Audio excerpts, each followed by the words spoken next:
हाँ तो भाई। हेलो। हाँ भाई, क्या हालचाल है आप सभी लोगों के। और टीएनएस कॉन्सेप्ट पे आपका फिर से स्वागत है। हम पढ़ रहे थे किसान आंदोलन, और किसान आंदोलन में भी हमने एक दो किसान आंदोलन कंप्लीट कर लिए थे। जैसे कि हमने देख लिया था बिजोलिया वाला, देख लिया था। फिर उसके बाद में बेगू वाला देख लिया था भाई। ये देखने के बाद में हम नया किसान आंदोलन डालेंगे। हेडिंग था तो आप हेडिंग डालना, बूंदी किसान आंदोलन। दोनों मेवाड़ के अंदर देखे थे क्या? मेवाड़ के बाहर चल लेते हैं फिर, और तो क्या। Bundi peasant movement, Bundi peasant movement, Bundi किसान आंदोलन लिखना। या फिर इसको क्या बोल सकते हैं, इसका एक और नाम है बरड़ किसान आंदोलन। बरड़ नाम की जगह है, वहां पे भी काफी सम्मेलन वगैरह हुए। तो बूंदी के पास में ही है, तो बूंदी बरड़ एक ही नाम है, लेकिन ये किसान आंदोलन सेम है। बरड़ किसान आंदोलन मतलब बूंदी और बरड़ अलग अलग जगह हैं, लेकिन ये आंदोलन एक ही है भाई। बूंदी आंदोलन दे दिया जाए तो भी वही चीज है, बरड़ किसान आंदोलन दे दिया जाए तो वो भी एक ही बात है। इतना समझ में आया? ये हेडिंग डाल लीजिए। स्टार्ट किसने किया था वो लिख लेते हैं, यहीं पे लिख लो भाई, गुर्जर फार्मर्स। गुर्जर किसानों ने ये स्टार्ट किया था। उधर धाकड़ किसान कर रहे थे, हमने धाकड़ वाले देख लिए, है ना। फिर उसके बाद में खालसा वाला भी देखा था, मातृकुंडिया में करेंगे, ऐसा करेंगे वैसा करेंगे, ऐसी कुछ बातें थी। अभी के लिए मैं आपको एक बार आगे पढ़ा देता हूँ ताकि आपके पास में भी कंटेंट हो। बूंदी पीजेंट मूवमेंट, या फिर इसको बोलेंगे बरड़ किसान आंदोलन, जो कि स्टार्ट किया था गुर्जर फार्मर्स ने। आप लिख लो गुर्जर फार्मर्स। इसके कॉजेज देखेंगे भाई, क्यों हुआ था, रीजंस। देखिए, रीजंस के अंदर सबसे पहला रीजंस आप लिख सकते हो 25 प्रकार के टैक्स, 25 टाइप्स ऑफ टैक्सेस। हमने कहीं पे कितने देखे थे, कहीं पे कितने देखे थे, 84 भी देखे होंगे, 53 भी देखे होंगे, ऐसा ही कुछ था क्या? ये 80 देखे थे। खैर आपको याद होना चाहिए वैसे तो। 25 टाइप के टैक्स किसके अंदर लगते हैं, बूंदी के अंदर। ऐसे समझो 25 रुपए के अंदर बूंदी का पैकेट आता है, तो ध्यान में रखना।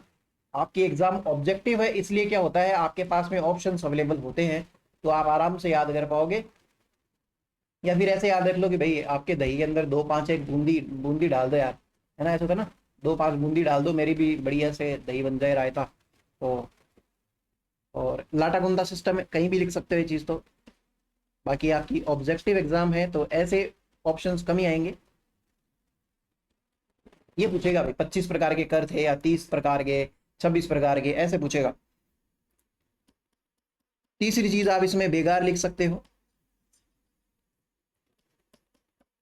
फिर चौथा जो टैक्स आता है ना, इसके अंदर आता है एक वॉर टैक्स। देखो, लिखो आप, इसको बोलेंगे युद्ध कर। वॉर टैक्स को हिंदी में लिखना युद्ध कर। क्या बीमारी है ये? 1914 से लेके 1919 तक वर्ल्ड वॉर फर्स्ट चली थी। वर्ल्ड वॉर यानी कि अगर कोई विश्व के ज्यादातर देश जो है, या फिर बहुत सारे देश मिलके एक दूसरे के ऊपर दिवाली, दिवाली समझते हो ना, मारा कुटी, देना लेना, है ना, एक तरीके से, तो दिवाली, है ना, तो दिवाली कर ली थी, है ना। तो वर्ल्ड वॉर फर्स्ट हो गया। कब तक चला था? 1914 से 1919 तक चला था। उस वर्ल्ड वॉर में इंडिया का ऐसा कोई वैसे रिलेशन नहीं था, लेकिन ब्रिटिश रूल था हम पे, इसलिए हमारे सैनिक भी अंग्रेज कहाँ पे लेके गए थे, युद्ध करने के लिए। कभी जापान से लड़ा तो जापान से, फ्रांस से लड़ा तो फ्रांस से, ऐसे करके पार्टिसिपेट किया था। तो वॉर होगी तो वॉर के लिए क्या चाहिए, मैं मतलब पैसा तो अल्टीमेटली चाहिए ना। मैं पैसे पे पहुंचा ही सकता हूँ कैसे भी करके। आर्मी है तो आर्मी का खाना भी होगा, आर्मी के कपड़े भी होंगे, आर्मी के वो भी होंगे, है ना, हथियार वगैरह, हर चीजों में पैसा चाहिए भाई। तो पैसा अल्टीमेटली चाहिए ही चाहिए। तो पैसा कहाँ से आए, कहीं ना कहीं हर जगह से फिर एडजस्ट करेंगे भाई। मान लेते हैं कोई बिल्डिंग है, कोचिंग बिल्डिंग है ना। एक दिन रात का टाइम था, उस कोचिंग में कोई नहीं थे, उस टाइम पे वो बिल्डिंग गिर गई, है ना। मैंने जानबूझ के रात का टाइम बताया, है ना। तो अपने को कोई किसी को मारना नहीं है, ठीक है। वो बिल्डिंग गिर गई। अब क्या होगा कि भाई मालिक के पास में दो ऑप्शन है, या तो भाई उसने LIC पॉलिसी वगैरह वो जो भी होती है भाई ना, जीवन बीमा, कोचिंग का, वो कुछ कुछ ना कुछ तो करवा रखा होगा। अगर नहीं करवा रखा अगले ने, तो वो ये भी तो कर सकता है ना कि मान लो हर एक स्टूडेंट की फीस 500 रुपए और बढ़ा दे, तो एक बार के लिए इसकी बिल्डिंग खड़ी हो जाए, है ना। भाई किसी इंस्टीट्यूट में अगर 30-40 हजार बच्चे पढ़ते हैं, तो हो सकता है क्या थोड़ा वो छोटी मोटी बिल्डिंग वापस खड़ी हो जाए, वो जो भी है भाई। तो वॉर टैक्स जो होगा, अंग्रेज क्या करेंगे, हर पॉसिबल जगह से पैसे लेने की ट्राई करेंगे।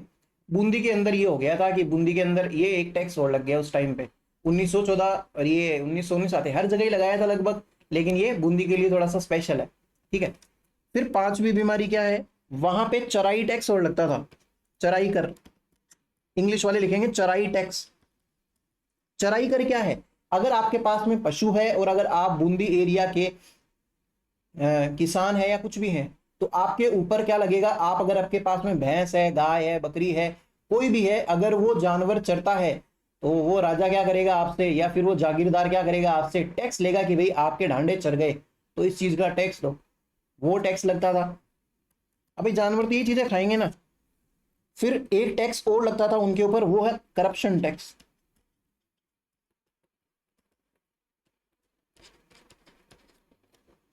ठीक है, करप्शन टैक्स इस तरीके से समझ सकते हो, जैसे मान लो शॉर्टकट रास्ते कई अपनाते हैं ना कि टेबल के नीचे से 500 रुपए सरका के पटवारी जी से साइन करवा लिए, है ना, तो ऐसी चीजें बहुत ज्यादा होती थी वहां पे। एक प्रकार से ये भ्रष्टाचार का पैसा है, इसको टैक्स ही बोल दिया, जबकि कोई लीगल कर थोड़ी है, कोई गवर्नमेंट थोड़ी ऐसे कर रिलीज करती है। तो भाई वो टेबल के नीचे से सरका के पैसे लेने वाली बात है, ये करप्शन टैक्स।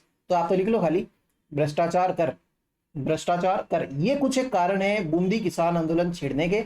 अब आंदोलन छेड़ते हैं, उसके अंदर क्या क्या इवेंट्स होते हैं वो देख लेते हैं भाई। देखो होता क्या है, ये स्टार्ट किसने किया था, कब किया था, हम्म, ये साधु सीताराम दास ने स्टार्ट किया था भाई। अभी एक बार कुछ मत लिखना आप, साधु सीताराम दास वही आदमी है जो बिजोलिया किसान आंदोलन के अंदर था, पुस्तकालय का ना, पुस्तकालय अध्यक्ष जो भी है। ये साधु सीताराम दास जो होता है, ये क्या करता है 1920 के अंदर, या फिर मैं अगर पूरा ही लिख दूं अगस्त 1920, अगस्त 1920 के अंदर एक किसान पंचायत खोलता है, डाबी किसान पंचायत। भाई विजय सिंह पथिक जब आया था तब उससे हमने क्या सीखा था कि ऐसे ऐसे ना पर्चे बंटवाने चाहिए, सेवा समितियां खोलनी चाहिए, अलग अलग पंचायत खोलनी चाहिए। ऊपर माल पंच बोर्ड खोला था ना उसने, तो उसी से तो इंस्पायर हो रहा है। देखो कब हो रहा है, 1920 के आसपास। और वो कब आया था, 1917 में आया था। तो साधु सीताराम दास को पता है भाई कैसे आंदोलन किया जाता है, कैसे रन किया जाता है। तो इसने सबसे पहले क्या किया, उनके लिए डाबी किसान पंचायत की स्थापना करी। कहां पे स्थापना करी, डाबी नाम के गांव में करी होगी। कहां पे पड़ता होगा, बूंदी। मतलब बूंदी से कोई ये थोड़ी है कि बूंदी गांव में ही चल रहा है किसान आंदोलन, उस पूरे एरिया में जहां जहां उसके आसपास जो भी गांव होंगे वो भी तो अफेक्ट होंगे। ठीक है भाई, तो इसने क्या कर दिया, और इसका अध्यक्ष किसको बना दिया इसने, डाबी किसान पंचायत का अध्यक्ष। अध्यक्ष बनाए एक आदमी को जिसका नाम है हरला भड़क। तो मैंने आपको क्या समझाया है, बूंदी किसान आंदोलन क्यों हुआ, 25 प्रकार के कर लगते थे, लाटा कुंता बेगार ये सब चीजें हैं, ये हटाओ। चराई टैक्स है, करप्शन टैक्स है और वॉर टैक्स है, ये सारी चीजें लगती थी। इसलिए परेशान कौन है, किसान परेशान है। वो साधु सीताराम जी को कांटेक्ट किए होंगे, कांटेक्ट करने से साधु सीताराम दास ने उनको सबसे पहला सजेशन यही दिया कि एक काम करो, आप खोल लो डाबी किसान पंचायत। अध्यक्ष किसको बना बना दिया, हरला भड़क को बना दिया। और ये अगस्त 1920 की बात है। मैंने आपको बताया था कि देखना कैसे किसान, देखो बिजोलिया किसान आंदोलन का जो फर्स्ट फेज था उसके अंदर तो लगभग कुछ ही नहीं हुआ था, 1915 1916 तक चला था वो। लगभग सेकेंड के अंदर जैसे ही विजय सिंह पथिक आया, उसी टाइम पे राजस्थान के अंदर बिजोलिया वाला किसान आंदोलन पकड़ता है। वो कहां कहां गांधी से भी मिलता है, क्या करता है, तो ऐसी चीजों से पूरे राजस्थान में, पूरे भारत में बात फैलेगी। तो ये भी तो ट्राई करेंगे। हमने देखा पहले भी, ये बेंगू वाला भी देखा। ज्यादातर आपको किसान आंदोलन देखने के लिए मिलेंगे 1920 22 25 इसके आसपास देखने के लिए मिलेंगे। ये इंस्पायर कहां से हुए हैं, बिजोलिया वाले से। ठीक है, ये बात आपको समझ में आई। तो साधु सीताराम दास वाली बात लिख लो आप। इन अगस्त 1920, इन अगस्त 1920 साधु सीताराम दास फाउंडेड फाउंडेड फाउंडेड डाबी किसान पंचायत, डाबी किसान पंचायत। अब इसको है ना अंग्रेजी में मत लिखना है, लिखते फिर ना डाबी फार्मर्स है ना पंचायत ऐसे करके। And it's leader was, it's leader या फिर इट्स हेड वॉज हरला भड़क, हरला भड़क।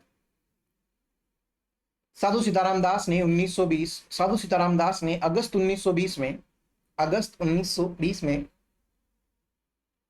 डाबी किसान पंचायत की स्थापना करी, जिसका अध्यक्ष, जिसका अध्यक्ष हरला भड़क को बनाया गया। भाई मेरा शर्ट इतना ज्यादा वाइट है ना, वो फेना ही लेना, पता नहीं क्या क्या आते हैं, टाइड है ना, चौंका दिया। तो ये चीज है भाई, आप देख सकते हो, बताऊंगे आपको भी। ठीक है भाई। अब हुआ क्या, देखो, गवर्नमेंट से मेरा क्या मतलब है, यहाँ पे गवर्नमेंट वही होगी जो राजा है या फिर ये आपके सामंत वगैरह हैं, इनके लगाए गए मंत्री वगैरह है, यही सरकार है उस टाइम की। उन सरकार ये क्या करती थी, अलग अलग प्रकार के टैक्स लेती थी। अब इन किसानों को क्या सीख मिली, किसानों ने ना गवर्नमेंट के कोर्ट जो है उसमें जाना बंद कर दिया। ठीक है। और साथ साथ में जो ये इनसे जो चराई टैक्स लेते थे, जिन जिन जमीन पे इनके ढांडे चरते हैं, ढांडे समझते हो ना, आपको आपके घर वाले जो बोलते हैं कि ढांडे की तरह चरता है, खाली पढ़ाई वढ़ाई करता नहीं है ना, तो जो ग्रास लैंड्स है ना, वो कैप्चर कर लिए। ये दो तीन चीजें कर ली कि भाई, एक तो हम गवर्नमेंट के कोर्ट्स में नहीं जाएंगे, कोई भी सुनवाई होगी हम अपने स्तर पे देख लेंगे, हमारी राड हमसे है, हमारी कोई भी मैटर होगा जिसमें हम बोलते हैं ना तेरे को देख लूंगा, पुलिस स्टेशन में देख लूंगा, कोर्ट में देख लूंगा, वो हम कोर्ट वोर्ट में नहीं देखेंगे, हम अपने हिसाब से इसी डाबी किसान पंचायत में देख लेंगे जो भी देखना है। और जो भी ग्रास लैंड है उनको अपने ही कैप्चर कर लेते हैं। ये कहाँ का टैक्स, फिर टैक्स लेंगे किससे। तो ये दो चीजें और लिखो आप, लिखना, फिर आगे चलते हैं ना। अप्रैल 1922 में, अप्रैल 1922 में यह आंदोलन शुरू होता है। यह आंदोलन, बूंदी वाला आंदोलन, यह आंदोलन शुरू होता है जिसमें किसान सरकारी कोर्ट, सरकारी न्यायालय या कोर्ट, सरकारी न्यायालय का का बहिष्कार करते हैं, बहिष्कार करते हैं, तथा तथा सरकारी चारागाह भूमि को, सरकारी चारागाह भूमि को, अब सरकार से मत समझना बीजेपी कांग्रेस है ना, सरकारी चारागाह भूमि को जब्त कर लेते हैं, जब्त कर लेते हैं, कर लिया भाई जब्त अंग्रेजों, लिखना आप भी। इन अप्रैल 1922, 1922 this movement begins and farmers captured government grasslands, and boycotted government courts। देखो, डाबी किसान पंचायत किसने खोल दी, साधु सीताराम दास ने की भी। ठीक है, एक आग लगाने के लिए, चिंगारी लगाने के लिए सफिशियंट है भाई, है ना। तो अब आगे क्या होगा, आगे और भी बूंदी के अंदर कुछ और गांव है, वहां पे भी क्या होती है, अलग अलग पंचायतें खुलती है। तो मैं आपके सामने वो गांव के नाम लिखता हूं, बरड़, बरुंगन,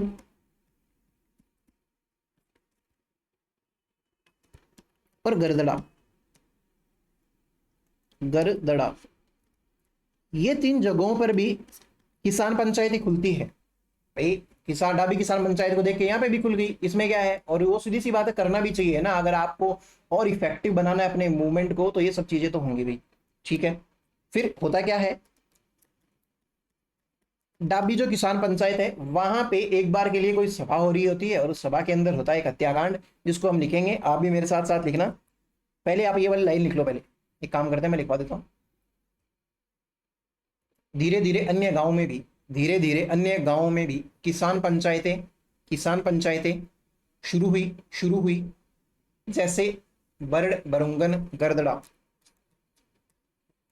बरड़, बरुंगन, ये गांवों के नाम है ना भाई। एग्जैक्ट सेम हो ऐसा जरूरी नहीं है, लेकिन एग्जाम्स के अंदर ये पॉपुलर हो गए, एग्जाम्स के अंदर ऐसे ही नाम आने लग गए हैं ना। गदरड़ा को गरदड़ा पढ़ रहे हैं, है ना। तो आपको ऐसी चीजों से परेशान नहीं होना, आपको ग्रामर नहीं सही करनी है, ऑप्शन टिक करना है ना। आपसे वो ग्रामर नहीं खेलेगा, गदरड़ा नहीं देगा, गरदड़ा नहीं देगा, और ऐसे कर करके, है ना, चार अलग अलग ऑप्शन आपको काम। हाँ हाँ, अंग्रेजी लोग लिखना स्लोली स्लोली।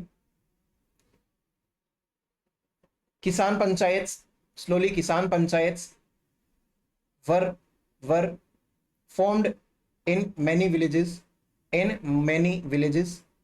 like बरड़, बरुंगन और गरदड़ा, बरड़, बरुंगन और गरदड़ा। अब आप लिखेंगे डाबी हत्याकांड। आपने एक चीज तो देखी होगी कि बिजोलिया के अंदर तो कोई हत्याकांड नहीं होता है। डाबी मासेकर, देखो मासेकर की जगह ट्रेजिडी भी लिखे, ट्रेजिडी भी लिखा हुआ मिल सकता है, तो परेशान नहीं होना है। ये होती है भाई 2 अप्रैल 1923 को। देखो मीनवाइल बिजोलिया के अंदर भी किसान आंदोलन चल रहा है, उसके अंदर एक भी वायलेंस नहीं होता है, इतना सुसंगठित है, तभी तो कह रहे हैं ना। वही टाइम पीरियड है लगभग, ये चल रहा है। बिजोलिया वाला कौन सा खत्म हो गया था 1923 के अंदर, कब 1941 में होता क्या है। तो डिपेंड करता है भाई कैसे इस चीज को चलाते हो। एक पुलिस ऑफिसर है इकराम हुसैन,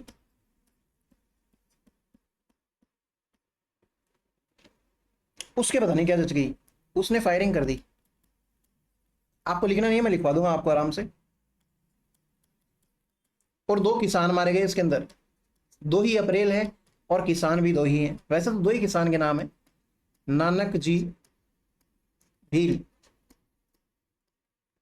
और एक व्यक्ति का नाम है देवीलाल गुर्जर। ठीक है, ये ना उस टाइम पे झंडा गीत गा रहा था भाई, झंडा गीत।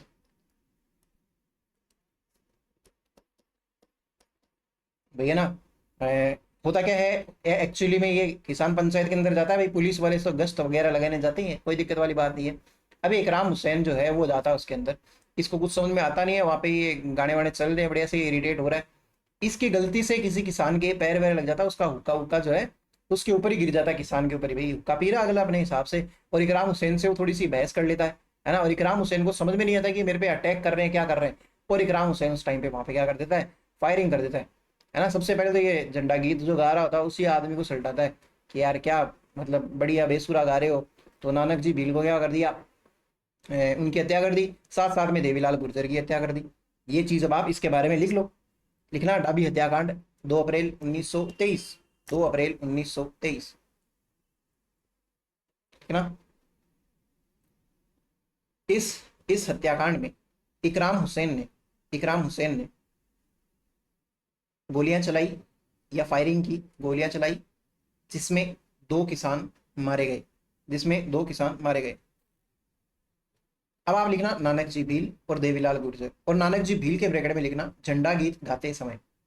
झंडा गीत ये एग्जाम के अंदर पूछा जाता है कि कौन सा गीत गा रहे थे, झंडा गीत है ना, और कौन से गीत हो सकते हैं, लड्डू गीत है ना। तो जो भी यार, नानक जी भील जो है झंडा गीत गा रहे थे इस टाइम पे।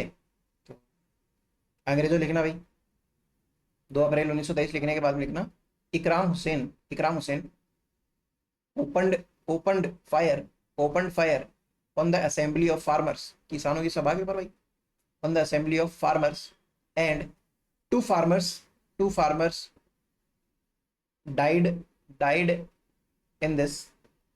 अब नाम लिख लो, नानक जी भील, देवीलाल गुर्जर, नानक जी भील और देवीलाल गुर्जर। नानक जी भील के ब्रैकेट में लिखना ही वॉज सिंगिंग झंडा गीत एट दैट टाइम।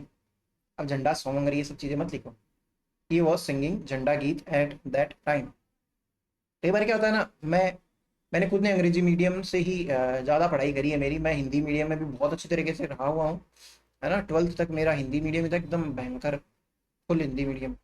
लेकिन मेरा इंग्लिश में बचपन से इंटरेस्ट था, 6 क्लास से ही मैं ट्यूशन लेता था इंग्लिश की, और मेरे इंग्लिश में बढ़िया नंबर बनते थे सबसे ज़्यादा। तो मेरे दोनों वैसे बैलेंस्ड ही थे। बट फिर भी होता क्या है ना कि हम जो लैंग्वेज ज़्यादा यूज़ करते हैं, भाई मैं मेरे घर में अंग्रेजी तो बोलते नहीं है, सीधी मारवाड़ी बोलते हैं, है ना। अठीना बठीना खड़ीन जा रही है सब चीज़ें, अंग्रेजी में तो कोई बात नहीं करते, कम हेयर से टेयर, वो आजकल की मम्मियाँ करती है ना। आधी इंग्लिश और आधी हिंदी, मतलब आधी हिंदी आधी मारवाड़ी वाले तो हमारी जनरेशन वाले लोग हैं, जो है उधर को जा है ना, इधरा बुधरा ऐसे करके, वो तो हमारी जनरेशन है। और हमारी जनरेशन के नेक्स्ट वाले जो है ना, मम्मियाँ हिंदी बोलती हैं और इंग्लिश बोलती हैं, आधी हिंदी और आधी इंग्लिश, ऐसी रील्स चलती है ना। तो उस हिसाब से, तो मैं क्या बता रहा था, हाँ, होता क्या है कई बार हमारा मन करता है कि यार हिंदी वाले पर्सन पढ़ लो ना यार, इसके अंदर थोड़ा पढ़ने में आसानी रहती है, जबकि इंग्लिश भी आ रही होती है, ऐसी कोई बात नहीं है। तो वो एक होता ही है, तो ऐसे झंडा गीत लिखा हुआ रखे रहेगा ना, तो आपका मन करेगा हिंदी वाला पढ़ लूँ। और उसमें आप पढ़ोगे कि ना ये झंडा गीत गाते समय नानक जी भील की कौन से किसान आंदोलन में मृत्यु हो गई थी, उसके अंदर बेंगू बूंदी बिजोलिया कई सारी चीजें देगा। कोई बात नहीं, आप कर लोगे, मुझे पता है। ठीक है, फिर बाद में ना ये नानक जी भील जब मर गए थे ना, तो भाई लोगों ने इनका दाह संस्कार किया। दाह संस्कार तो करना जरूरी होता ना, तो उस दाह संस्कार के अंदर लोग नारियल लेके आए थे, नारियल। तो ये आरपीएससी का एक थोड़ा सा ना घिसा हुआ क्वेश्चन है, अब तो नहीं पूछा गया, लेकिन क्या पता रिपीट हो जाए। तो नारियल ही नारियल, नारियल ना लेके तो लकड़ों की जरूरत ही नहीं पड़ी ज़्यादा, तो नारियल से ही इनका दाह संस्कार कर दिया कि भाई ठीक है, ये भी बढ़िया चीज़ है। तो इनके बारे में एक चीज़ और लिख लेना, जहाँ पे भी जगह मिले आपको, नारियल द्वारा दाह संस्कार, cremation, cremation by burning coconuts, by burning coconuts, ठीक है। अब ना होता क्या है कि नानक जी भील जो है ये मर जाते हैं। अब आपको पता ही है, ये माणिक्यलाल वर्मा और ये सब मेनली तो क्या है, नेता लोग हैं भाई। ये कोई बहुत ऐसे लोकलाइज्ड लोग नहीं है, जैसे विजय सिंह पथिक है, पूरे राजस्थान के अंदर, पूरे इंडिया के अंदर जहां जहां इसको फिरने का मौका मिलता है वहां वहां अपना कंट्रीब्यूशन देता है बेचारा।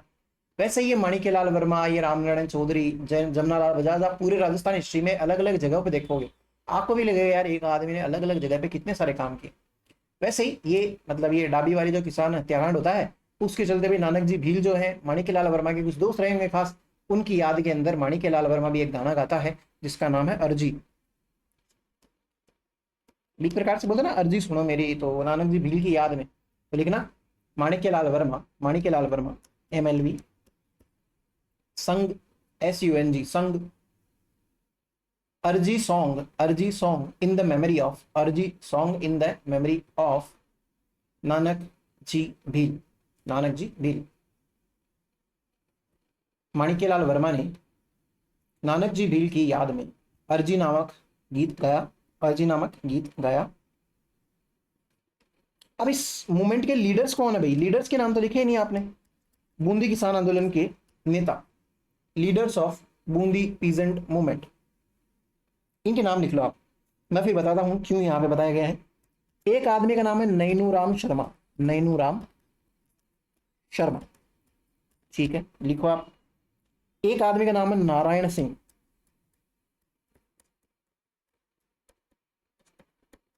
एक आदमी का नाम है भंवरलाल सुनार, भंवरलाल सुनार। देखो भाई, ये जो नैनूराम शर्मा है ना, ये एक राजस्थान सेवा संघ का मेंबर है, राजस्थान। जब ये हम संगठन पढ़ेंगे ना तब इनको डिटेल में देखेंगे, राजस्थान सेवा संघ को। इसका मेंबर कौन है, नैनूराम शर्मा। नैनूराम शर्मा किसका मेंबर है, राजस्थान सेवा संघ का। तो बूंदी किसान आंदोलन के अंदर राजस्थान सेवा संघ भी तो हेल्प करेगी, अलग अलग संगठन हेल्प करेंगे, तो इस प्रकार से ये चीज भी लिख लो आप। लीडर्स लिखना नैनूराम शर्मा, नारायण सिंह और भंवरलाल सुनार। और इसके बारे में लिखना नैनूराम शर्मा के बारे में एरो लगा के, जैसे मैंने लगाया है कि he was member of Rajasthan Seva संघ, यह राजस्थान सेवा संघ का सदस्य था। अब होता क्या है, नैनूराम शर्मा की ना कोई एक ट्रेजेडी के अंदर इसकी मृत्यु हो जाती है, और मृत्यु होने के बाद में ना ये राजस्थान सेवा संघ बिखर सा जाता है, चलता है नहीं। 1927 के अंदर ये बंद हो जाता है फाइनली। और जैसे ही ये राजस्थान सेवा संघ बंद हुआ,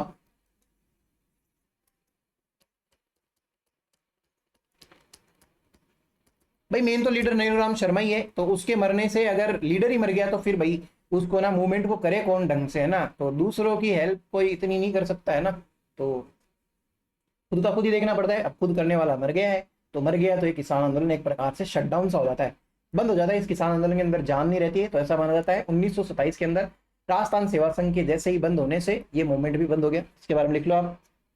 due to the closure of Rajasthan Seva Sangh in 1927, this movement ended, exactly ऐसे लिख लो, दिस मूवमेंट एंडेड। 1927 में राजस्थान सेवा संघ के बंद होने से, 1927 में राजस्थान सेवा संघ के बंद होने से यह या फिर बूंदी किसान आंदोलन भी समाप्त हो जाता है। बूंदी किसान आंदोलन भी समाप्त हो जाता है, ठीक है। एक सेकंड के लिए रुकना भैया।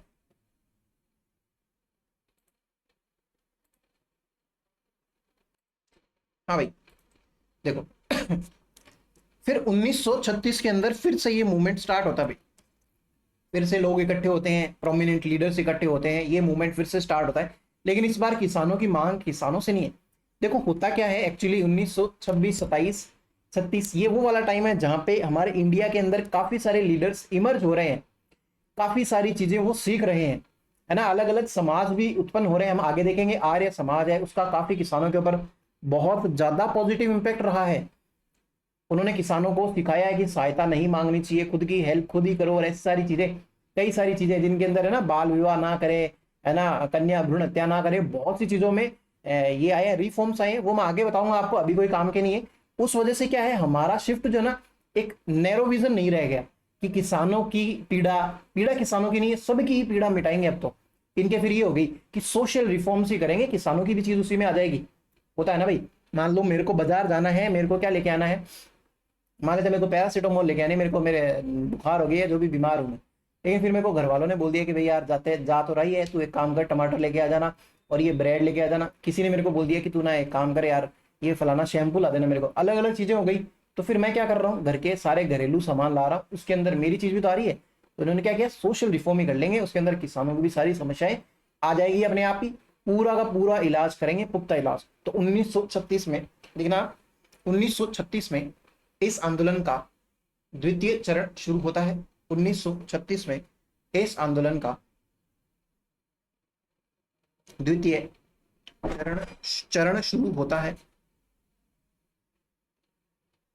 जो कि मुख्यतः जो कि मुख्यतः सामाजिक सुधार पर सामाजिक सुधार पर बल देता है। इन 1936 second phase of this movement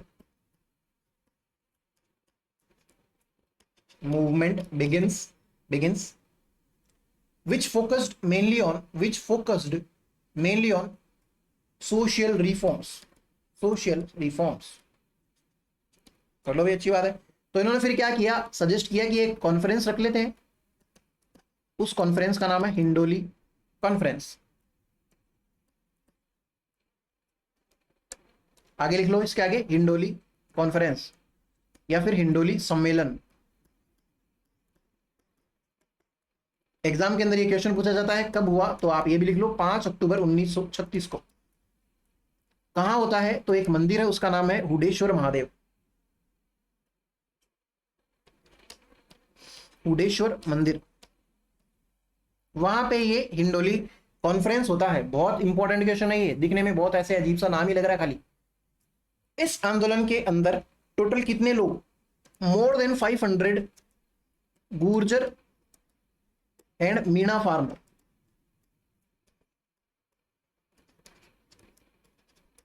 आते हैं या ज्वाइन करते हैं। लिख लो ये चीज, हिंडोली कॉन्फ्रेंस या फिर सम्मेलन 5 अक्टूबर 1936 को शुरू होता है। कहाँ पे, मतलब को होता है, शुरू होता है, कोई लंबी चीज तो चलेगी नहीं, एक दिन की बात है। उडेश्वर मंदिर लिखना, उडेश्वर मंदिर।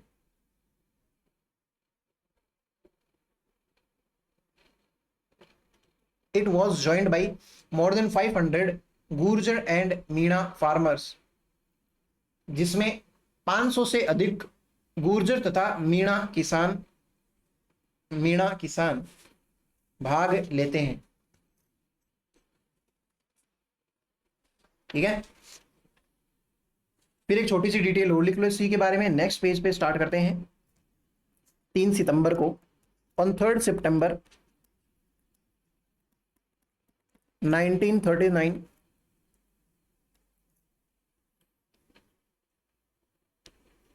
1939 around 150 Gurjar farmers, around 150 Gurjar farmers of 40 villages conducted an assembly conducted an assembly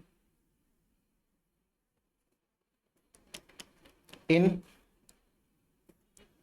Lakheri village. Hindi वालों को भी लिखाऊंगा, don't worry. Lakheri village at place named Toran की बावड़ी, तोरण की बावड़ी। तीन सितंबर 1939 को लगभग 40 गांव के 150 किसानों ने, 150 गुर्जर किसानों ने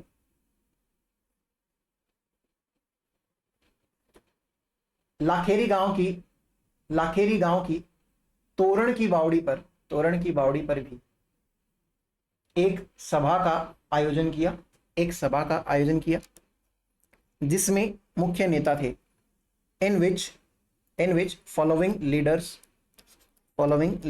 वर देयर। नाम लिख लो, भंवरलाल जमादार। अगर ये क्वेश्चन बना तो बहुत परफेक्ट क्वेश्चन होगा और आपका सही होगा, औरों की हम गारंटी नहीं लेते हैं। गोवर्धन चौकीदार।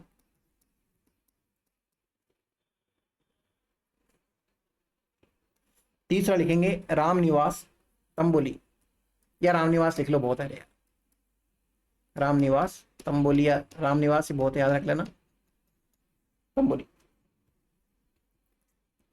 1945 के अंदर ये एंड हो जाता है। 1945 में यह आंदोलन समाप्त हो जाता है। 1945 में यह आंदोलन समाप्त हो जाता है। अच्छी बात है भाई, आपको बधाई हो।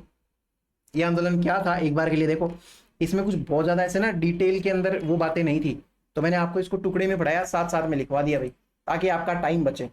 मैंने क्या बताया, इसके अंदर अलग अलग प्रकार के कर लगते थे। कितने लगते थे सर? 25। फिर वॉर टैक्स क्या है, चराई टैक्स क्या है, करप्शन टैक्स क्या है, ये समझाया। डाबी किसान पंचायत किसने खोली? साधु सीताराम दास ने खोली। इन्होंने क्या किया, 1922 में स्टार्ट किया, कोर्ट नहीं जाएंगे और ग्रास लैंड कैप्चर कर लेंगे, उसकी वजह से। और एक वो बरड़ बरुंगन गड़दड़ा, इधर इन जगहों पर भी हुआ। डाबी हत्याकांड क्या होता है, 2 अप्रैल को हो जाता है 1923 के अंदर। 2 किसान मारे जाते हैं, इकराम हुसैन मार जाता है इनको। क्या करता है, देवीलाल गुर्जर और नानक जी भील, जो झंडा गीत गा रहा था, उसको भी मार दिया जाता है। नारियल से उसका अंतिम संस्कार होता है। अर्जी गीत जो है माणिकलाल वर्मा उसके बारे में गाता है। इसके अंदर लीडर्स कौन थे? नैनूराम शर्मा था, नारायण सिंह था। फिर उसके बाद में कौन था? एक सुनार और था, भंवरलाल सुनार। ठीक है। नैनूराम शर्मा के मर जाने की वजह से 1927 के अंदर राजस्थान सेवा संघ जो है तितर बितर हो जाता है, बिखर जाता है, जिसके चलते ये पूरा का पूरा मूवमेंट वो भी बिखर जाता है। 1936 के अंदर दोबारा स्टार्ट होता है, लेकिन इस बार उन्होंने क्या सोचा कि हम क्या करेंगे, एक प्रकार का क्या बोलते हैं उसको, सोशल रिफॉर्म्स करेंगे हम इसके अंदर, तो बावड़े नहीं होने हमें। और हिंडोली कॉन्फ्रेंस जो होती है वो 5 अक्टूबर 1936 को होती है, उडेश्वर मंदिर के अंदर होती है। 500 से ज़्यादा किसान जो होते हैं इसके अंदर आते हैं, गुर्जर और मीणा फार्मर्स वगैरह वगैरह, ऐसी चीज़ें हमने देखी है। और इसके अलावा कुछ इसमें है नहीं, एक और हो जाता है, वो होता है थर्ड फेज। अब एक सेकंड के लिए आप रुकेंगे, एक बार इसको देख लो, तब तक के लिए मैं आता हूँ। अब देखो, बूंदी से आगे निकलते हैं, अलवर की तरफ चलते हैं, तो आप नेक्स्ट हेडिंग डालेंगे अलवर किसान आंदोलन। अलवर किसान आंदोलन क्या लिखेंगे? अलवर। नेक्स्ट क्लास के अंदर ना मैं आपका वो चेंज कर दूंगा, ये बैकग्राउंड, शायद मुझे वो बात याद नहीं रही, ये हिस्ट्री के अंदर शायद लास्ट में ये यूज किया था ना, ग्रीन वाला। अलवर पीजेंट मूवमेंट या अलवर किसान आंदोलन। वैसे तो सही दिखता है, मैंने गूगल यूट्यूब वीडियोस पे मैंने कहीं पे देखा था, मेरे जो वीडियोस है ना उनके अंदर HD क्वालिटी के अंदर ये सही दिखता है, इसके अंदर तो कोई दिक्कत ही नहीं है। पर कोई नहीं भाई, अलवर किसान आंदोलन, अलवर किसान आंदोलन, अलवर पीजेंट मूवमेंट। इसके अंदर हम 2 जगहों पे पढ़ेंगे। एक जगह का नाम है नीमूचना, तो आप पहली हेडिंग लगाना इसमें, नीमूचना आंदोलन।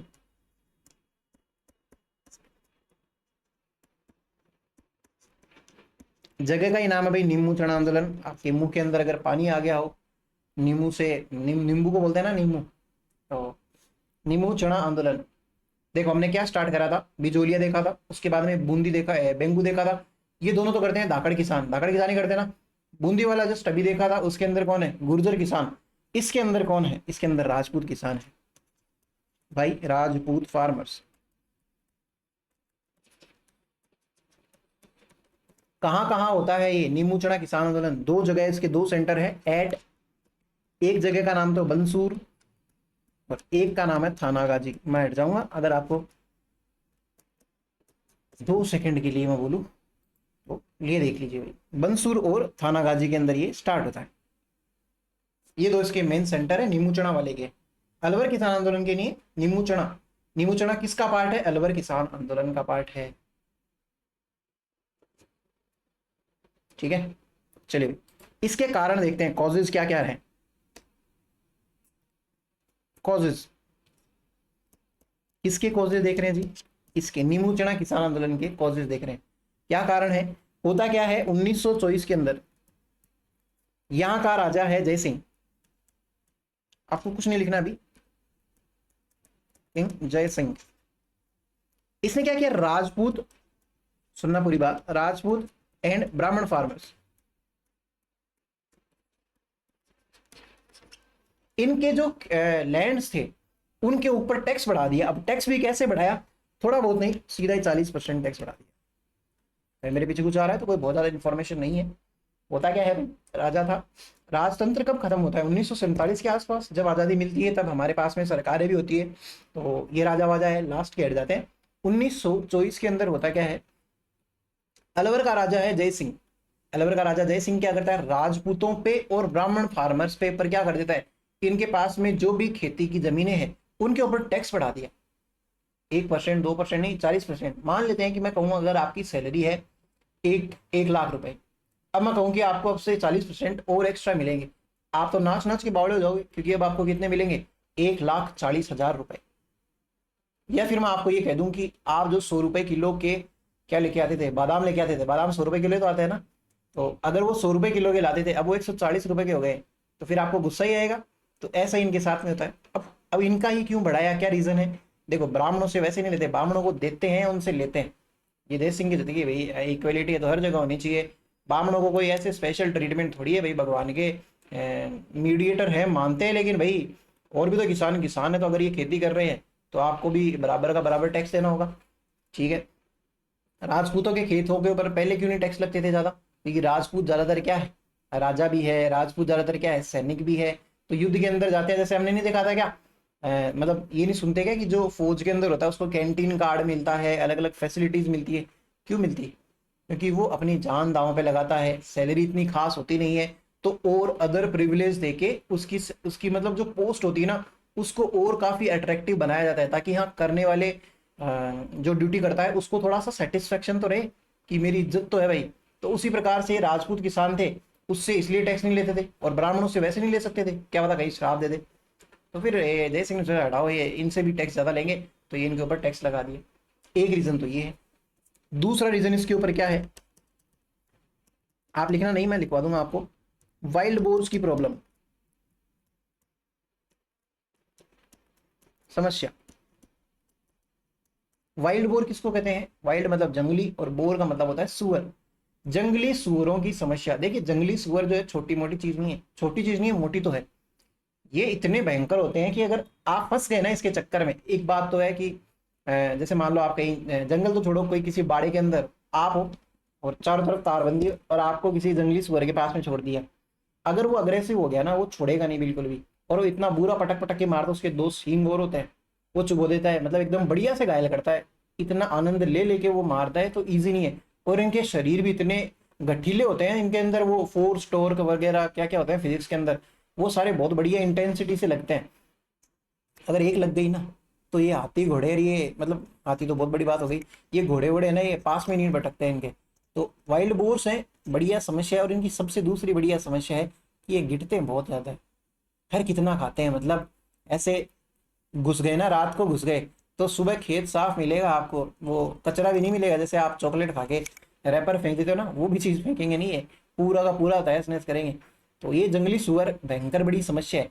और पहले के जमाने के अंदर इनका शिकार करना बहुत अच्छा, मतलब एक फन माना जाता था भाई, इंटरटेनमेंट का। जैसे अपन बोलते ना, आजा आज शाम को 6 बज गए, तो दोस्तों को फोन मिला लिया कि भाई आजा इस फलाने चौक पे आजा, वहाँ पे उस गली में आजा, उस बाजार में आजा, घूमेंगे फिरेंगे या कुछ खाएंगे, ऐसी बातें। तो पहले वाले राजा महाराजा क्या करते थे, कॉल मिलाते थे ऐसे करके कि भाई आजा, जंगली सुअर जो होंगे उनके शिकार करेंगे। तो जंगली सुअर का शिकार करना इनके लिए एक बढ़िया, एकदम बढ़िया टाइम पास, और एक बढ़िया मतलब होता है ना फन वाली चीज थी। पर जंगली सुअर जो है राजा जय सिंह को काफी ज्यादा पसंद थे। अलवर के राजा जय सिंह को ये जंगली सुअर काफी पसंद थे। ये पूरे अलवर के अंदर जहां जहां ये उसको लगे ना कि हाँ मैं यहाँ यहाँ जाता हूँ रोज, वहां वहां फैला रखे थे। बढ़िया इनका शिकार भी करता था, और एकदम से एरिया के अंदर इनकी संख्या भी मेंटेन रहती थी। तो भाई ये किसान तो परेशान होंगे। जो वही बात है ना, घोड़ा अगर घास से दोस्ती करेगा तो खाएगा क्या।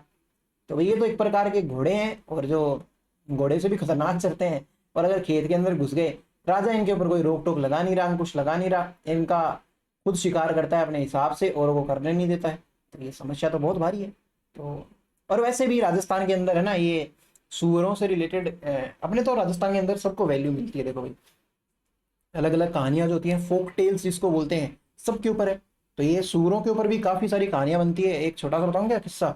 तो सूरों के अंदर एक कहानी है कि भाई एक बार क्या, राजा है और उसके बहुत सारे सैनिक जो है, मतलब सूरों का शिकार करने के लिए, जंगली सूरों का ना, छोटे मोटे सूअर नहीं, तो जंगली सूअरों का शिकार करने निकलते हैं। वो जंगली सूअर जो है, उनमें से सारे लगभग मारे जाते हैं भाई। एक सूअर का जोड़ा बच जाता है, सूअर और उसकी वाइफ।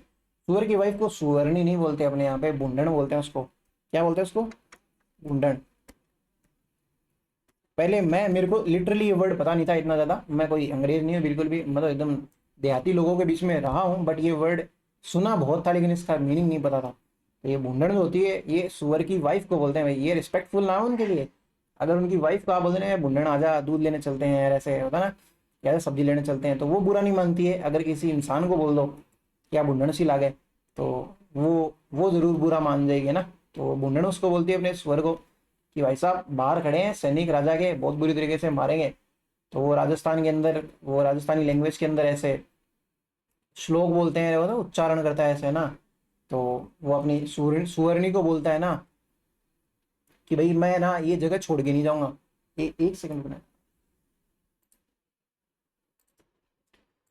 हाँ भाई, तो हम क्या बात कर रहे थे? अलवर का किसान आंदोलन देख रहे थे, और उससे ठीक है, सुअरों की बात चली थी है ना।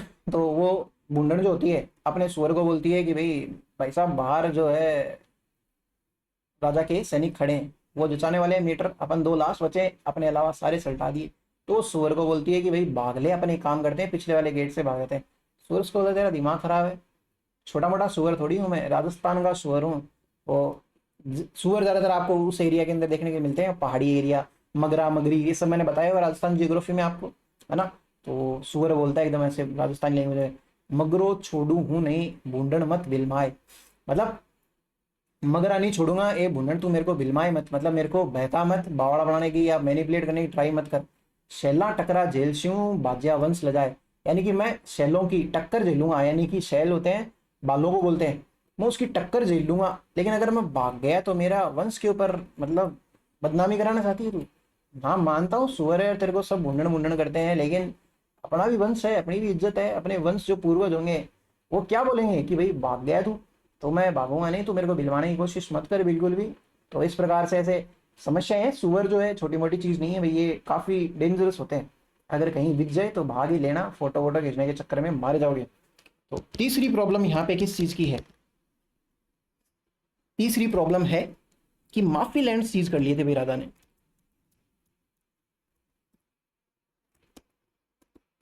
क्या है माफी लैंड?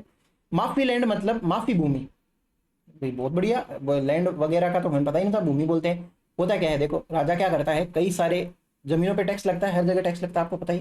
लेकिन कोई ब्राह्मण की जमीन है या फिर किसी है ना दलित की जमीन है जो मतलब एकदम गरीब है, उनकी जमीनों के ऊपर वो टैक्स नहीं लिया करता था। तो उन उन जगहों को क्या कर दिया कि भाई माफ है एक प्रकार से। तो उन जमीनों को क्या कहने लग गए, माफी भूमि। तो माफी भूमि जो थी, राजा ने बोला कि नहीं कोई माफी नहीं है। जब राजा अपने भी उतर आया भाई, राजपूतों के भी टैक्स लगा दिया, ब्राह्मणों के भी टैक्स लगा दिया, तो वो माफी भूमिया भी तो टैक्स सीज करेगा। अब ये चीज है ना, एक चीज समझ लेना आप, ये प्रधानमंत्री जो जन कल्याण योजना, ये है ना अन्न धन योजना, ये खाना वाना फ्री के अंदर 5 किलो अनाज देते हैं, ये स्टार्ट किया था एक छोटे से टाइम पीरियड के लिए। राजस्थान में या इंडिया में मैं कहूँ कोई भी योजना स्टार्ट करना बहुत आसान है, और उल्टा बावड़े हो जाते हैं, ओ भाई साहब 5 किलो अनाज मिलेगा, ये मोटा अनाज, ये वो चीजें। लेकिन बंद करने पे जब तुलते हो ना, तब वो माच जाते हैं बुरी तरीके से। और अगर एक बार माच गए ना, तो फिर नेताओं की भी टेंशन हो जाती है कि यार मेरा वोट बैंक टूट जाएगा। अब तो भाई जो भी है नुकसान झेलो, कहीं से भी कंपनसेट करो, लेकिन ये योजना बंद नहीं हो सकती। वैसे ही अगर किसी को कोई फैसिलिटी मिल रखी है तो उसको क्यों जाने देंगे। ये सारे रीजंस मेरे अकॉर्डिंग तो इनफ सफिशिएंट है किसानों को ये उकसाने के लिए कि यार भाई ये चीज तो नहीं चलेगी राजा जी, सॉरी, आपको अपने वाइल्ड बोर्स कंट्रोल में करने होंगे, माफी लैंड सीज मत करो, और साथ ही साथ में 40% टैक्स। समझो यार, इतना तो हमारे कैलकुलेशन ही नहीं, हमारा घर का बिगड़ जाएगी गणित। आप लिखना है इसके बारे में। इन 1924, पॉजेस के अंदर लिखना, इन 1924 अलवर्स किंग जगत Singh, sorry Jai Singh, very very sorry, Alwar's king Jai Singh raised taxes on Rajput and Brahmin farmers, Rajput and Brahmin farmers. 1924 में राजा 1924 में अलवर के राजा जय सिंह राजपूत व ब्राह्मण किसानों पर 40% कर की वृद्धि कर देता है।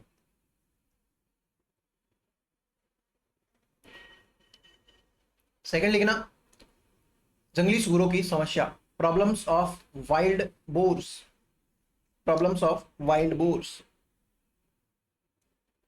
तो मगरो छोड़ू हूं नहीं, भूंडण मत बिलमाए, है ना, छोटा मोटा सुअर नहीं है भाई।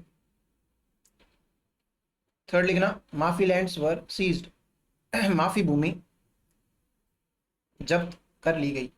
ये ना, ये हमारे जय सिंह जो है, ये वही राजा है जो एक बार आपने एक इंसिडेंट सुना होगा कि ये गए हुए रहते हैं विदेश, वहां पे ये घुस जाते हैं रोल्स रॉयस के शोरूम के अंदर। अभी हमारे राजा हैं अलवर के, और ये थोड़े से ना, इन्होंने हिंदी भाषा को काफी प्रमोट किया था, हम आगे देखेंगे इनके बारे में, फिर से नाम आएगा। तो इन्होंने थोड़ा हिंदी पहनावा, अंग्रेजों से थोड़ी सी ऐसे डिस्टेंस ही मेंटेन रखी, भागो ऐसे इस टाइप से।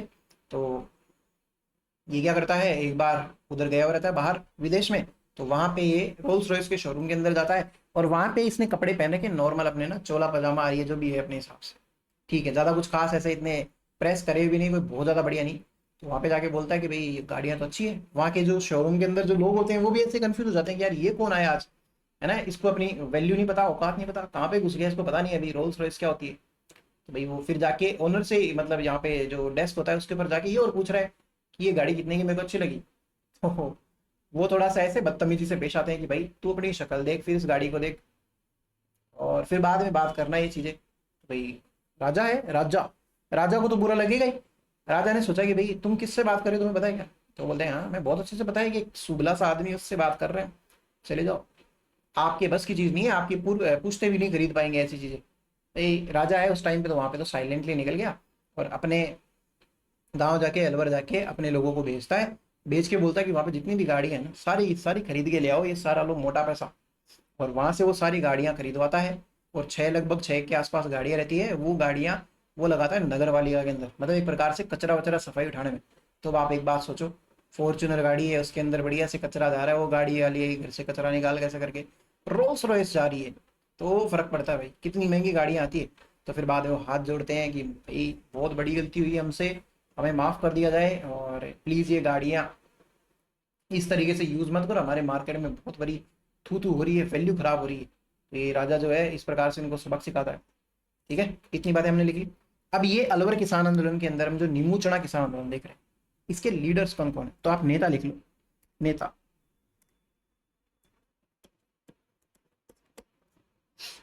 नेता के अंदर ना सिंह वाले हैं सारे। एक आदमी का नाम है अमर सिंह, एक आदमी का नाम है माधव सिंह, एक का नाम है गोविंद सिंह,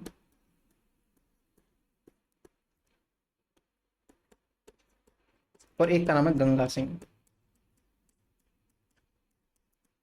वैसे याद रख सकते हो, अमर है कौन? माधव यानी कि कृष्ण तो अमर ही है, आपको पता ही है। और मतलब वैसे इंसानी जो रूप है उनमें तो उनकी मृत्यु होती है कृष्ण का, है ना, बाकी वैसे तो भगवान है तो यार अमर ही है ना।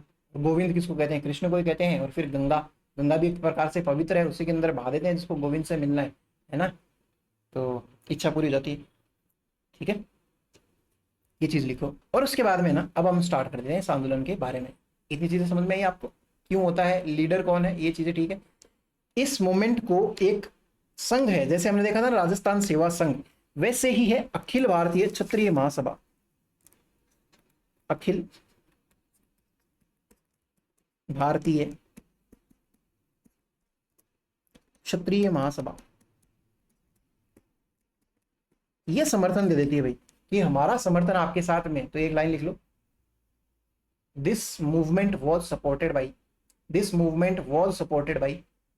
जैसे देखो अखिल भारतीय क्षत्रिय महासभा को वैसे अंग्रेजी में बोलते हैं ऑल इंडिया क्षत्रिय महासभा इस प्रकार से। लेकिन अब क्या आधे नामों के लिए हिंदी में लिखोगे आधे इंग्लिश में, एक प्रकार से ये लिख लो Akhil Bharatiya Mahasabha. This movement was supported by, this movement was supported by Akhil Bharatiya Kshatriya महासभा। यह आंदोलन अखिल भारतीय क्षत्रिय महासभा द्वारा समर्थन प्राप्त करता है, समर्थन प्राप्त करता है। किसान भी पीछे नहीं हटेंगे। किसानों ने एक पैम्पलेट है जिसका नाम है पुकार। किसानों ने पुकार नामक पर्चा छपवाया। Farmers distributed a pamphlet named पुकार, a pamphlet named पुकार। अब भाई पुकार लगा रहे कोई तो सुनेगा। 1925 के अंदर ये सुन भी ली जाती है पुकार। 1925 के अंदर जब गवर्नमेंट को पता चलता है तो वो भेजते हैं एक जनरल को, जनरल रामभद्र, आपको लिखना नहीं है कुछ भी अभी, ओझा। जनरल रामभद्र ओझा के अंदर एक कमीशन या आयोग का गठन था जिसका नाम भी है जनरल रामभद्र ओझा आयोग, जनरल रामभद्र ओझा कमीशन। ये कमीशन का इस्टेब्लिशमेंट होता है कि भाई जाओ यार और एक देख के वो भाई राजा ने भेज दिया कि भाई क्या दिक्कत हो रही है, ये मेरे जंगली सुअर क्यों परेशान कर रहे हैं आप लोगों को, है ना। ये भेजा जाता है। फिर होता क्या है इसका, एक सेकंड ना, इसका ना कोई कंक्लूजन नहीं निकलता है। नॉर्मल सा आयोग बैठता है, कोई कंक्लूजन नहीं निकलता, और फिर एक हत्याकांड जरूर हो जाता है, नीमू चना हत्याकांड या ट्रेजेडी। अब देखना ये हत्याकांड होता है 14 मई 1925 को। अगेन देख लो वही लगभग टाइम पीरियड है सेकेंड फेज ऑफ बिजोलिया किसान आंदोलन। बूंदी के अंदर भी हो रहा है ना, यहाँ पे भी हो रहा है। ऐसे हत्याकांड हर जगह हो रहे हैं, लेकिन यहाँ पे बिजोलिया के अंदर एक बार भी नहीं हुआ नींबू चना हत्याकांड। इसके अंदर क्या होता है, एक आदमी है छज्जू सिंह। छज्जू आपको लिखना कुछ नहीं, अभी मैं बता दूंगा। छज्जू सिंह, ऐसा ये छज्जू सिंह बावड़ा हो जाता है। और बावड़ा भी ऐसा होता है ये एकदम भयंकर बुरी तरीके से फायरिंग कर देता है। ये कोई सभा होती है किसानों की, उसके अंदर फायरिंग कर देता है और 156 किसानों को मार देता है। अब एक बार सोचो यार, 156 जो होते हैं कम संख्या नहीं है। एक जगह पे आपको 8-10 लाशें देखने के लिए मिल जाए ना तो दिमाग खराब हो जाता है एक बार के लिए कि भाई साहब ये क्या देख लिया। वो 150 से भी ऊपर लाशें। और ऐसा माना जाता है कि ना ये तो डेटा ही थोड़े से गलत है, रियल डेटा तो उससे भी बहुत ज्यादा थे। ये बता ही नहीं कि ज्यादा, खासकर ऐसे बढ़ा चढ़ा के, ताकि नुकसान नहीं हो भाई सरकार को, यानी कि राजा वगैरह इन सबको नुकसान नहीं हो, लेकिन थे इससे भी ज्यादा। तो ये चीज़ हुई थी बहुत बुरी तरीके से, और उसके अंदर बहुत सारे किसान मारे गए। और ये बुरी तरीके से इसके बारे में नेगेटिविटी भी फैली कि भाई साहब ये क्या है, तुम तो डायर से भी बुरे हो। गांधी जी तो उसको बोल भी देते हैं कि भाई ये तो डबल डायरिज्म है, दोहरा डायरिज्म। मतलब जलियांवाला बाग जो हत्याकांड हुआ था उसके अंदर डायर नाम का एक आदमी था, अंग्रेज, है ना, जनरल ओडायर।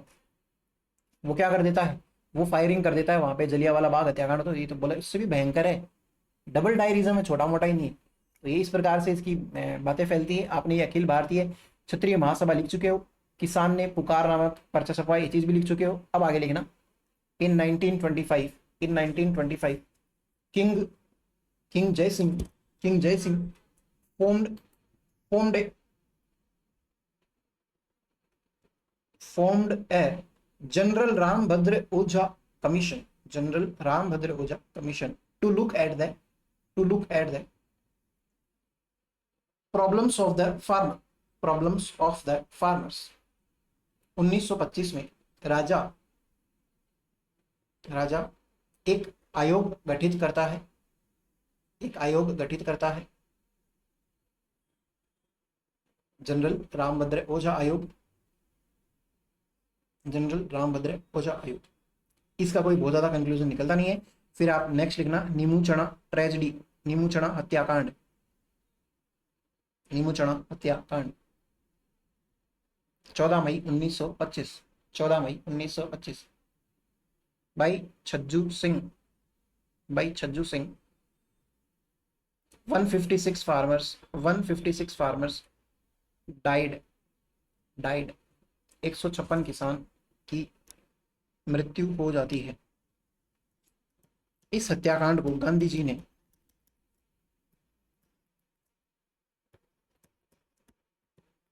दोहरा डायरिज्म,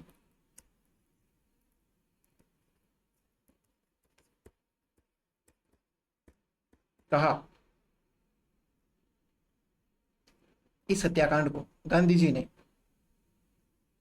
अपने अखबार यंग इंडिया में, अपने अखबार यंग इंडिया में दोहरा डायरिज्म कहा। Gandhi cold Gandhi cold this massacre Gandhi cold this massacre as double diarism in his newspaper young India. एक न्यूज़पेपर और था रियासत, दिल्ली का न्यूज़पेपर है, उसके अंदर ना अंग्रेजी के अंदर छपता था भाई। इस हत्याकांड की ना तुलना करी थी जलियांवाला बाग से। तो ये भी लाइन लिख ला, ए न्यूज़पेपर नेम्ड रियासत, ब्रैकेट में लिखना दिल्ली, ए न्यूज़पेपर नेम्ड रियासत compared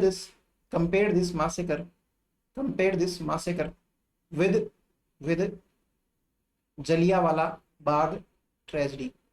क्या जलियांवाला बाग मासेकर? दिल्ली के रियासत अखबार ने इस हत्याकांड की तुलना जलियांवाला बाग हत्याकांड से की थी। फिर मैंने आपको एक आदमी बताया था, राम नारायण चौधरी, उसका भी एक अखबार है भाई, तरुण राजस्थान, आगे काम भी आएगा शेखावाटी आंदोलन में, तरुण राजस्थान। उसके अंदर इस रामनारायण चौधरी ने 31 मई वाले अखबार के दिन, 31 मई 1925 वाले अखबार में फोटो डाल दी भाई, चित्र सहित वर्णन लिखना। रामनारायण चौधरी ने अपने अखबार तरुण राजस्थान में, रामनारायण चौधरी ने अपने अखबार तरुण राजस्थान में, ब्रैकेट में लिखना 31 मई 1925 इस घटना को चित्र सहित वर्णित किया। Ramnarayan Chaudhary published the news about this massacre। Ramnarayan Chaudhary published the news about this massacre with photos in his newspaper named is तरुण राजस्थान। अब इसके साथ में ब्रैकेट में आप लिख सकते हो 31 मई 1925, अंग्रेजों की बात चल रही है ना, ठीक है भाई। तो ये खत्म होता है हमारे पास में निम्बू किसान आंदोलन। अब एक नेक्स्ट किसान आंदोलन और देख लेते हैं। जैसे हमने निम्बू लिखा ना 1 लगा के, वैसे ही आप 2 लगा के लिखना, ऑल ओवर में ही चल रहे हैं भाई, मेव किसान आंदोलन।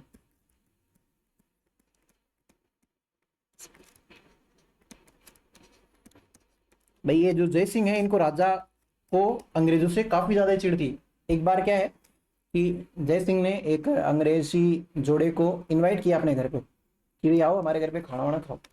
तो उस दिन क्या होता है, वो अंग्रेज तो थोड़ा सा एब्सेंट रहता है, वो कहीं और चला जाता है। तो उसकी वाइफ को बोलते कि भाई वो नहीं है तो आप आ जाओ, कम से कम अब इनवाइट किया है तो आओ तो सही, राजा को मना नहीं कर सकते। तो वो घर पे आती है और घर पे आके साथ में अपना टॉमी लेके आती है, जो भी उसका कुत्ता रहता है। भाई राजा कैसे जाता है, कुत्ते को कहाँ पे एंट्री मार रहे हो, कुत्ते नहीं ला सकते आप, अपने कुत्ते को बाहर छोड़ना पड़ेगा। अब वो अंग्रेज नहीं है, वो दुखी हो गई, बोला ऐसे कैसे मेरे कुत्ते को ऐसे कैसे कह दिया, मैं मेरे कुत्ते को तो लेके आऊंगी, एक कुत्ता नहीं है ये, इसकी इज्जत करो भयंकर, है ना। तो वो बोला इज्जत है तो किसी और से करवा जो करते होंगे ऐसे। ये जय सिंह है, जय सिंह ऐसे वैसे इज्जत नहीं करता है बिना मतलब की, कुत्तों की इज्जत करूंगा क्या। तो वो बोलता है कि नहीं ऐसे नहीं चलेगा। तो वो जो है अंग्रेजी जो महिला है वो रूठ के ही चली जाती है, उस दिन खाना भी नहीं खाती है। बोला जा भले ऐसे जाती तो एक बार नहीं 100 बार जा भले, लेकिन कुत्तों की एंट्री नहीं है तो नहीं है। और हाँ तेरा कुत्ता टॉमी नहीं है, कुत्ता है कुत्ता, ऐसे करके उसको भगा देती है। तो इसकी खतरनाक दिक्कत है, बाद में अंग्रेज भी इससे बढ़िया फायदा लेंगे इसका, क्या देखेंगे आगे थोड़ा सा। मेव किसान आंदोलन, इसके सीधे कॉजेज लिखो आप, कारण, ये भी एलवर के अंदर ही है, कॉजेज वही प्रॉब्लम सभी, हाई लैंड रेवेन्यू, उच्च भूमि करिए तो कहीं भी लिख सकते हैं आप, कहीं भी। वाइल्ड बोर्स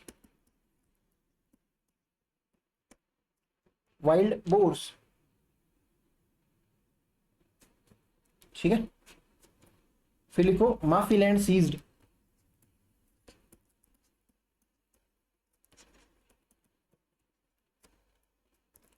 अब एक प्रॉब्लम है, उस टाइम पे क्या होता था जब ये मेव जो है, मेव क्या है भाई, मेव किसान कौन है, मुस्लिम किसान है बेसिकली।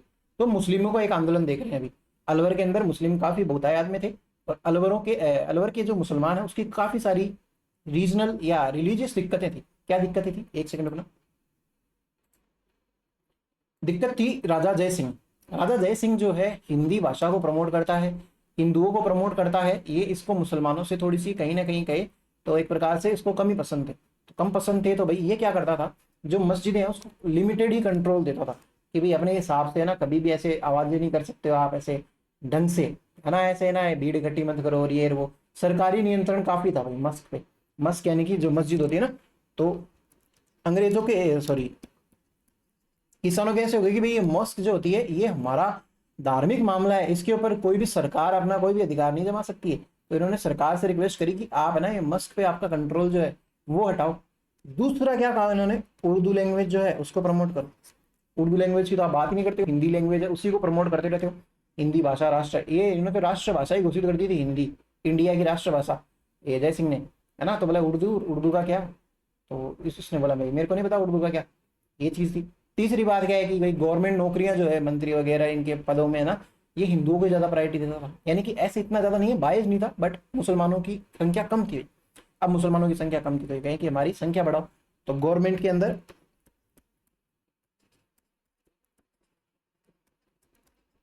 मुस्लिम्स की संख्या बढ़ाओ भाई। तो आप ये सारे लिख लो भाई, एक बार के लिए लिखो। उच्च भूमिकर, सेकंड लिखना जंगली सूरों की समस्या, थर्ड लिखना माफी भूमि जब्त, माफी भूमि जब्त, चौथा लिखना मस्जिदों पर सरकारी नियंत्रण, मस्जिदों पर सरकारी नियंत्रण, उर्दू भाषा का उर्दू भाषा का अल्प उर्दू भाषा का अल्प प्रचार, एंड लेस नंबर्स ऑफ, अच्छा हिंदी वाले लिखा रहा था क्या मैं, हाँ, तो सिक्स लिखना सरकारी सरकारी नौकरी में मुसलमानों की कम संख्या। ये सारे कारण किस चीज के हैं, मेव किसानों को भड़काने के लिए सफिशिएंट है। इंग्लिश में लिखना high land revenue, wild boars, problems of wild boars, maafi lands were seized, control of government on mosque, फिर पांचवा less less promotions of Urdu language, six लिखना less number of Muslims in government jobs, इनके नेता देखो भाई, नेता आपको कहीं भी मुसलमान नेता नहीं देखने के लिए मिले, लेकिन यहाँ पे मिलेंगे। लीडर्स लिख लो, आप नाम लिख लो, यासिन खान, ये अलवर का था भी नहीं भाई, ये गुड़गांव का। यासिन खान के बाद में एक आदमी का नाम लिखो सैयद। आपसे पूछा जाएगा ना कि ऐसे ये किसके अंदर आंदोलन में थे, तो अलवर के अंदर ये मेव वाला किसान आंदोलन, जिसके अंदर मुसलमान है, मे से मुसलमान, ठीक है। तो सैयद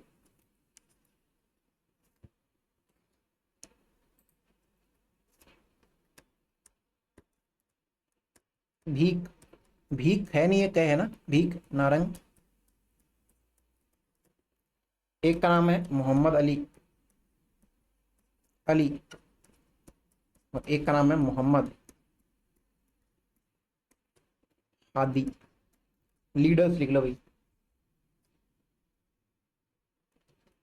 लीडर्स लिख लो आप, अंग्रेजी लोगों भी बिना बोले बिना।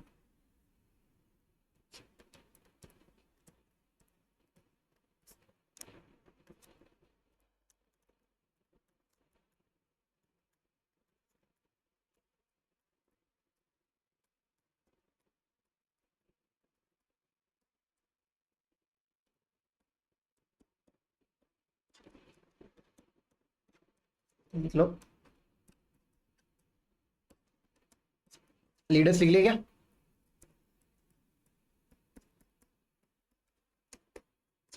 हमने पीछे जस्ट अभी देखा कि निमुचना किसान आंदोलन जो है उसको कौन सपोर्ट दे रहा था, अखिल भारतीय वो क्षत्रिय महासभा वाला। उससे पहले वाले को किसी को राष्ट्रीय राजस्थान सेवा संघ दे रहा है, किसी को कौन समर्थन दे रहा है, किसी को गांधी जी दे रहा है।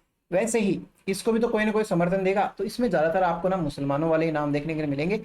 और ये जो नाम है, ये दो क्या है जो मैंने आपको नीचे लिखे ना, अंजुमन ए खादिमुल इस्लाम, जमीयत उल तबलीग जमीयत है तबलीगुल इस्लाम, ये दो मुसलमानी ऑर्गेनाइजेशंस है जो इस आंदोलन को सपोर्ट करती है। पहले तो आप लिखो इस आंदोलन को, इस आंदोलन को निम्नलिखित संगठनों ने समर्थन दिया। This movement was supported by following, this movement was supported by following organisations, organisations लिख लो भाई, जैसा का जैसा नाम लिख रखा है, अंजुमन खादिम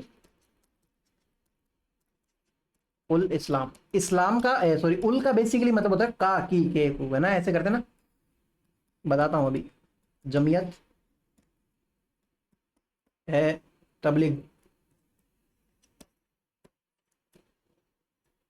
उल इस्लाम, देखो। और उर्दू में आपको पता ही है, फारसी ये सब अरबी भाषा, इनके अंदर ना उल्टा ही पढ़ा जाता है, ऐसे ना सीधा नहीं पढ़ा जाता है, उल्टा पढ़ा जाता है। आपने देखा होगा, आपने, मैं जब 10th क्लास में था तब हमारे मुस्लिम दोस्त थे काफ़ी सारे, तो वो क्या करते थे, कॉपी के अंदर एकदम उल्टा लिखते थे, एकदम स्टार्टिंग में जब देखो हाँ यार ये क्या है इनकी, ये क्या होता है, तो फिर उसने मेरे को बताया कि हमारे जो बुक्स होती है वो यहीं से स्टार्ट होती है, पेज का जो एंडिंग है वो हमारे स्टार्टिंग बन जाती है। इस हिसाब से इनका अर्थ भी होता है। देखो इस्लाम उल, आपने लिख लिया होगा नाम, देखो एक बार के लिए फिर से हट जाता हूँ, लिख लो जल्दी से, पॉज करके लिख लो, लिख लिया होगा भाई, ठीक है। इस्लाम का मतलब क्या होता है, इस्लाम, इस्लाम धर्म की बात चल रही है। उल का मतलब होता है का। खादिम का मतलब क्या होता है, तो खादिम का मतलब होता है हमारे पास में सेवक। और अंजुमन का मतलब होता है सभा। अब इसका अर्थ समझो, इस्लाम का, इस्लाम के का के कु है ना, इस्लाम के सेवकों की सभा, समझ में आई बात, इस्लाम के सेवक है भाई, ठीक है, ये नाम समझ में आया। फिर दूसरा नाम मेरे पास में है इस्लाम के, यहां तक तो आपको समझ में आ गया। अब ये तबलीग क्या है, तबलीग नाम क्या है, तबलीग का मतलब होता है प्रचार। जमीयत का मतलब भी फिर से सभा होता है। इसका क्या अर्थ है, इसका अर्थ ये निकलेगा, वापस से हट ही जाता हूं, छोड़ो, इस्लाम के प्रचार की सभा, एक प्रकार से समझ में, इस्लाम के प्रचार की सभा, इस्लाम के सेवकों की सभा, ये दो सभाएं क्या करती है बेसिकली, इस मेव किसान आंदोलन को सपोर्ट करती है और बोलते हैं कि भाई हाँ आप लोग सही हो, आपकी सारी समस्याएं हैं ये जो जायज है, आपको है ना इनके अंदर भाव नहीं देना है, आप हमारे तरीके से चलो, ठीक है चलते हैं। आपने ये नाम सुना भी होगा तबलीगी जमात, ये तबलीगी जमात ये सेकंड वाली ही है, ये आज भी एग्जिस्ट करती है। जमीयत ए तबलीगुल इस्लाम इसका सही नाम है, लेकिन ये अखबार वाले जो हैं इसको क्या बोलते हैं, तबलीगी जमात। तबलीगी जमात ने ये किया, तबलीगी जमात ने वो यहाँ पे मीटिंग बुलाई, ये बातें करी, अखबार के अंदर आता ही है हर बार, है ना, और ईद के अंदर तो खास कर आता है ना, जमीयत है तबलीगुल इस्लाम की तरफ से आपको ईद मुबारक, ऐसे करके अखबार के अंदर आता है, ठीक है। तो ये चीज़ आपको ध्यान में रखनी है। अब होता क्या है कि भाई महाराजा जय सिंह जो होता है, फिर से एक और कमीशन बिठाता है इनके लिए भी, उधर भी बिठाता था ना रामभद्र वाला, भाई इधर राम को भेज दिया, इधर किसको भेजेगा, देखते हैं।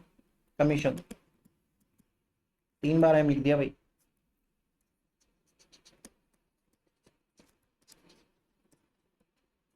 मेंबर्स कौन है भाई, एक मेंबर का नाम है दुर्जन सिंह, एक तो था सज्जन सिंह है ना, एक तो दुर्जन, सतजन, है ना, तो ये सतजन नहीं है भाई। एक एक का नाम है गणेशी लाल,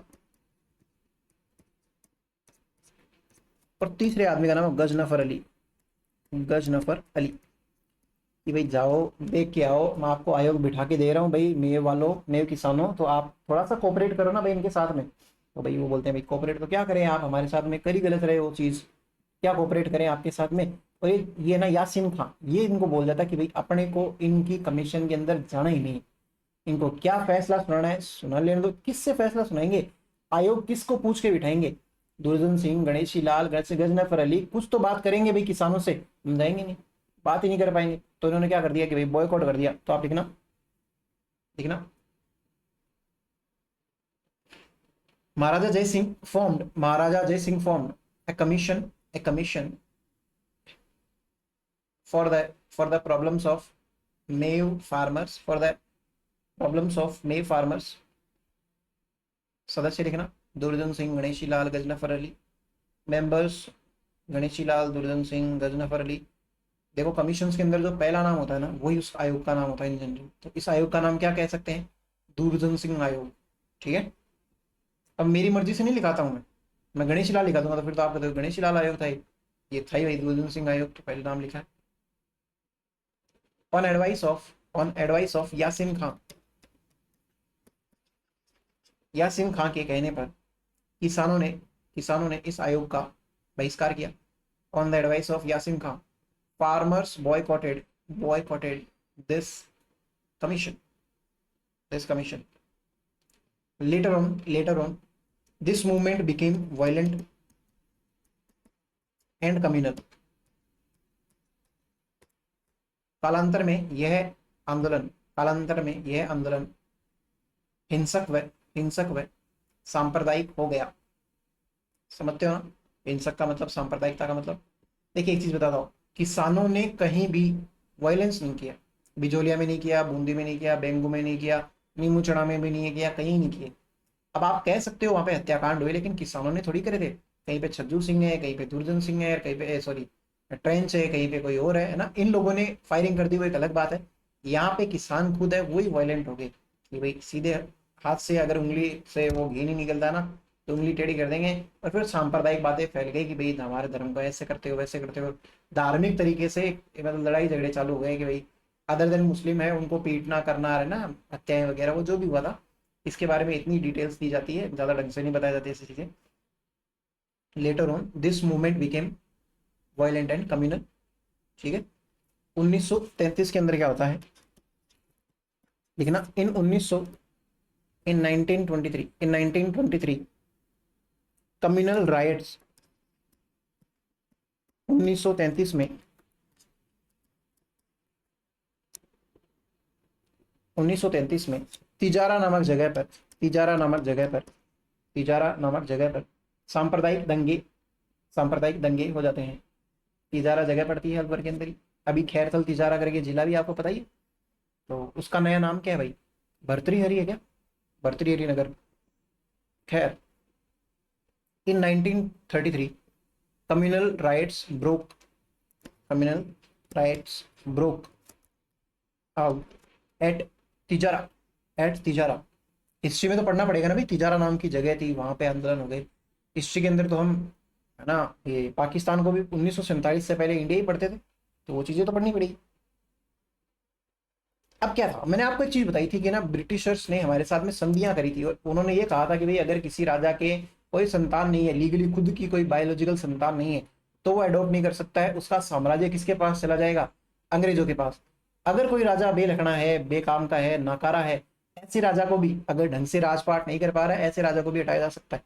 अब जय सिंह जो है वैसे इसकी अंग्रेजों से नहीं बन रही है ना, तो और अंग्रेजों को मौका भी मिल गया कि भाई तेरी तरफ तो क्या हो गए दंगे सांप्रदायिक दंगे हो गए, तो भाई साहब अब आप यहाँ पे राज नहीं कर सकते हो। अलवर उनके हाथ में दे लिया गया।